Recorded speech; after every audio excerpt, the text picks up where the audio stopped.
कभी सोचा है कि हमारे चारों ओर एक ऐसा कंप्यूटर भी है जो हमारी दुनिया को बिल्कुल अलग नज़र से देखता है। ये 0 और 1 की डिजिटल दुनिया से एकदम परे है। ये हमारी दुनिया को महसूस करता है, उसे मापता है। तो चलिए आज इसी छिपे हुए एनालॉग कंप्यूटर के रहस्यों से पर्दा उठाते हैं। तो आज हम क्या क्या जानने वाले हैं? सबसे पहले हम ये पता करेंगे कि ये रहस्यमयी कंप्यूटर आखिर है क्या। फिर हम ज़रा इतिहास में झांकेंगे और इसकी कहानी समझेंगे। इसके बाद हम देखेंगे कि ये सोचता कैसे है और इसकी तुलना इसके डिजिटल भाई बहनों से भी करेंगे।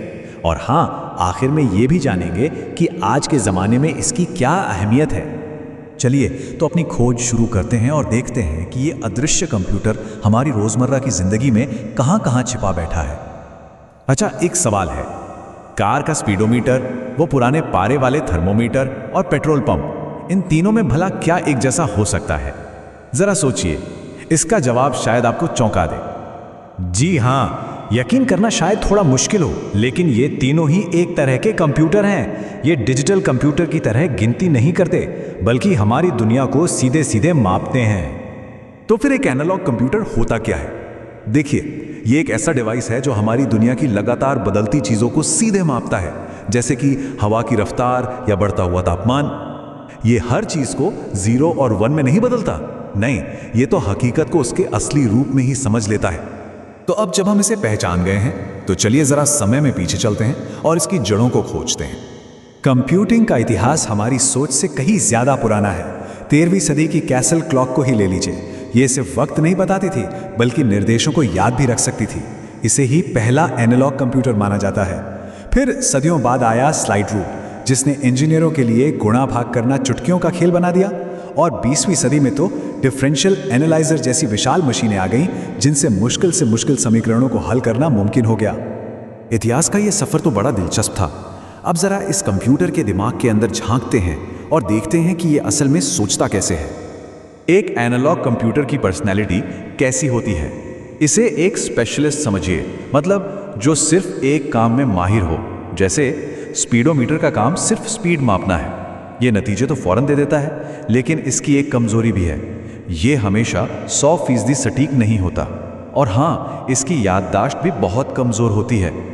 लेकिन इसकी खूबियाँ भी कम नहीं हैं। ये बिजली की तरह तेज़ है, क्योंकि इसे दुनिया के सिग्नल्स को डिजिटल भाषा में ट्रांसलेट करने की ज़रूरत ही नहीं पड़ती। ये एक ही वक्त में कई चीज़ें कैलकुलेट कर सकता है, और अक्सर ये सस्ता भी पड़ता है। यही वजह है कि आज भी ये हमारे कई डिवाइसेस में मौजूद है। पर जैसा कहते हैं, हर सिक्के के दो पहलू होते हैं।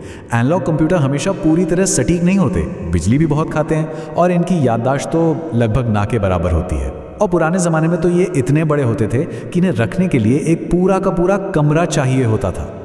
तो अब वक्त है एक बड़े मुकाबले का, एनालॉग वर्सेस डिजिटल।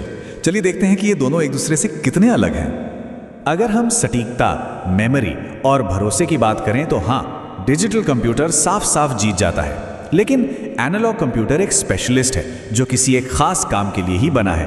तो आखिर में ये एक दूसरे से बेहतर होने की लड़ाई नहीं है। बात बस इतनी सी है कि दोनों की अपनी अपनी ताकतें हैं। तो क्या इसका मतलब ये हुआ कि एनालॉग कंप्यूटर का ज़माना अब ख़त्म हो गया है? अरे बिल्कुल नहीं। चलिए देखते हैं कि ये पुरानी तकनीक आज भी हमारी ज़िंदगी में कैसे शामिल है। मेडिकल फील्ड से लेकर विज्ञान तक, ऑटोमोबाइल से लेकर मिलिट्री टेक्नोलॉजी तक, हर जगह एनालॉग कंप्यूटर आज भी चुपचाप अपना काम कर रहे हैं। ये हर उस जगह मौजूद हैं जहां हमें हमारी दुनिया के बारे में तुरंत रियल टाइम जानकारी चाहिए होती है। तो हमारी इस डिजिटल दुनिया में हम इस पुरानी तकनीक पर आखिर कितना निर्भर है? अगली बार जब कोई अपनी कार की स्पीड देखे या अपना टेम्परेचर चेक करे, तो याद रखिएगा कि वहाँ एक एनालॉग कंप्यूटर है जो चुपचाप हमारी दुनिया को समझ रहा है।